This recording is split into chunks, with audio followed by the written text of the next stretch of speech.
আসসালামু আলাইকুম। বিপিএল এর বল এখনো মাঠে গড়ায়নি, কিন্তু এই মাঠে গড়ানোর আগেই বেশ কিছু সারপ্রাইজ দেখেছি। আশা করেছিলাম এই সারপ্রাইজগুলো বিসিবির পক্ষ থেকে দেখব, বা বিসিবির পক্ষে বিপিএল গভর্নিং কাউন্সিল হয়তোবা দর্শকদের কিছু সারপ্রাইজ উপহার দিবেন। হয়তোবা ওই দুইটি কনসার্ট ছাড়া খুব একটা সারপ্রাইজ আমরা দেখিনি। তারপরও এখন পর্যন্ত মনে হচ্ছে এবারে বিপিএলটা গোছানো বিপিএলই হবে। কিন্তু বিপিএল এর শুরুর আগ মুহূর্তে যতগুলো সারপ্রাইজ দেখলাম, সেটা ফ্রাঞ্চাইজি ওনার বা দলের মালিকগুলোর পক্ষ থেকে এই ধরনের সারপ্রাইজ আমরা পাবো এটা আশা করিনি। বিপিএল শুরু হতে মাত্র একদিনের বাকি, শেষ মুহূর্তে এসে জানতে পারলাম 7টা দলের অধিনায়কের নাম। এটা অবশ্যই সারপ্রাইজিং। সম্ভবত ফরচুন বরিশালই একমাত্র দল যারা আগের বছরের অধিনায়ক তামিম ইকবাল খানকেই তারা আবারও অধিনায়কত্বের দায়িত্ব দিয়েছে, বা তাকেই শুধুমাত্র ওই দায়িত্বে আবারও পুনর্বহাল করেছে। এছাড়া প্রত্যেকটি দল এই বছর আগের বছরের চেয়ে কিন্তু অধিনায়কের নাম পরিবর্তন করেছে, এবং বিপিএল এর অনেকগুলো দলই আসলে এর আগের বছর যারা ছিলেন তারা কিন্তু এই বছর আর নেই, যে কারণে এই পরিবর্তন আসাটা অনেকটাই স্বাভাবিক ছিল। কিন্তু সবচেয়ে বড় বিষয় হচ্ছে ফরচুন বরিশাল তারা নিজেরাই এই ধরনের একটা গোলক ধাঁধায় পুরো বিপিএল এ ফেলেছে। কারণ তামিম ইকবাল খান, মাহমুদুল্লাহ রিয়াদ বা মুশফিকুর রহিম এই তিনজন যখন এক দলে থাকে, এবং দেশের 3 ফরম্যাটের ক্যাপ্টেন নাজমুল শান্ত তিনিও যখন ওই একটা দলেরই সদস্য হন, তাহলে অন্য দলগুলোর পক্ষে ক্যাপ্টেন পাওয়া বা ক্যাপ্টেন্সির দায়িত্ব অন্য ক্রিকেটারকে দেওয়াটা খুবই ডিফিকাল্ট। কারণ সাকিব আল হাসান বা মাশরাফি বিন মর্তুজা তারা কেউই নেই। এ কারণে অনেকটাই কিন্তু ক্যাপ্টেন শূন্য এই মুহূর্তে বিপিএল। এই বিপিএল এ ক্যাপ্টেন শূন্য হওয়ার কারণে অনেক আনকরা ক্রিকেটার, অনেক যারা ক্যাপ্টেন হিসেবে হয়তোবা যোগ্য, তারা অনেক জায়গায় ক্যাপ্টেন্সি করেছে, কিন্তু এই বিপিএল এর মতো মঞ্চে অনেকেই আশা করেননি এই ধরনের ক্রিকেটাররা বড় বড় দলের ক্যাপ্টেন্সির দায়িত্ব পাবেন।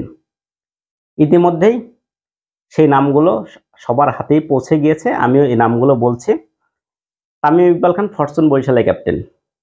এছাড়া নুরুল হাসান সোহান, তিনি সবেমাত্র রংপুর রাইডার্সের হয়ে জিসিএল গ্লোবাল টি20 লিগ জিতে এসেছেন, তাকে আবারও সেই দায়িত্বটি দেওয়া হয়েছে। বাকি দলগুলো ঢাকা একটা বড় চমক দেখিয়েছে।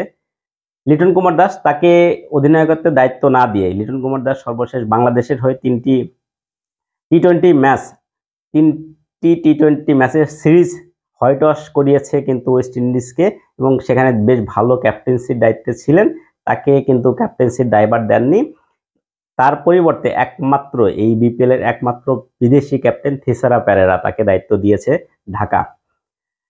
আমরা দেখলাম রাজশাহী, দুর্বার রাজশাহী, সেখানেও কিন্তু একটা বড় একটা চমকই বলা চলে, আনামুল হক বিজয়কে ক্যাপ্টেন্সির দায়িত্ব দেওয়া হয়েছে, যেখানে তাসকিন আহমেদ তিনি ছিলেন বাংলাদেশের ভাইস ক্যাপ্টেন, সেখানে তাকেও ভাইস ক্যাপ্টেন্সির দায়িত্ব দেওয়া হয়েছে। কিন্তু অনেকেই কিন্তু প্রত্যাশা করেছিলেন আকবর আলী এনসিএল টি20তে রংপুরের ক্যাপ্টেন ছিলেন এবং রংপুরকে চ্যাম্পিয়ন করেছিলেন, তাকে হয়তোবা রাজশাহীর ক্যাপ্টেন্সির দায়িত্ব দিবে দুর্বার রাজশাহী, কিন্তু সেই কাজটি তারা করেনি। তারা আনামুল হক বিজয়কে ক্যাপ্টেন্সির দায়িত্ব দিয়েছে।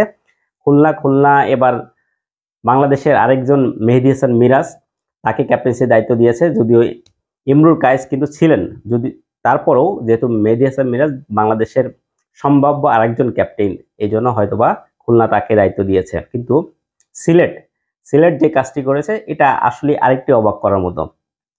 তাদের অলরাউন্ডার আরিফুল হককে দায়িত্ব দিয়েছে ক্যাপ্টেন্সির, সেখানে যদিও জাকির আলী অনিক এবং জাকির হাসান ছিলেন, তাদেরকে ক্যাপ্টেন্সির দায়িত্ব না দিয়ে আরিফুল হককে কিন্তু ওই দায়িত্বটি দেওয়া হয়েছে।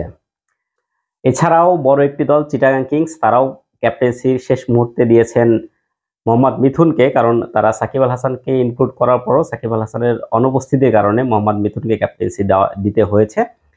এই হলো বিপিএল এর 7 দলের ক্যাপ্টেন। এক নজরে যদি একটু নামগুলো দেখি তাহলে দেখবো রংপুরের ক্যাপ্টেন হচ্ছেন নুরুল হাসান সোহান, রাজশাহীর ক্যাপ্টেন হচ্ছেন আনামুল হক বিজয়, ঢাকার ক্যাপ্টেন থিসারা পেরেরা, বরিশালের ক্যাপ্টেন হচ্ছে তামিম ইকবাল খান, চট্টগ্রামের ক্যাপ্টেন হচ্ছে মোহাম্মদ মিথুন, খুলনার ক্যাপ্টেন হচ্ছে মেহেদী হাসান মিরাজ এবং সিলেটের ক্যাপ্টেন হচ্ছে আরিফুল হক।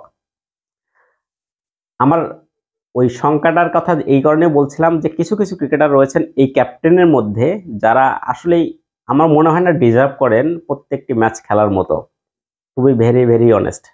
তারপরেও মালিকেরা বা ওই দলের ওনাররা কিন্তু তাদের প্রতি আস্থা রেখে সেই দায়িত্বটা দিয়েছে। অবশ্যই দায়িত্ব প্রতি তারা নিজেরা হয়তোবা সেই দায়িত্বের প্রতি আস্থা রেখে ভালো কিছু করবে এবং প্রত্যেকটি দলকে ভালো কিছু উপহার দেবে। ক্যাপ্টেন হিসেবে যে দায়িত্বটি পালন করার কথা সেটা বেশ ভালোভাবে পালন করবে, এই প্রত্যাশা রেখে আজকের মতো বিদায় নিচ্ছি। সবাই ভালো থাকবেন। আল্লাহ হাফেজ।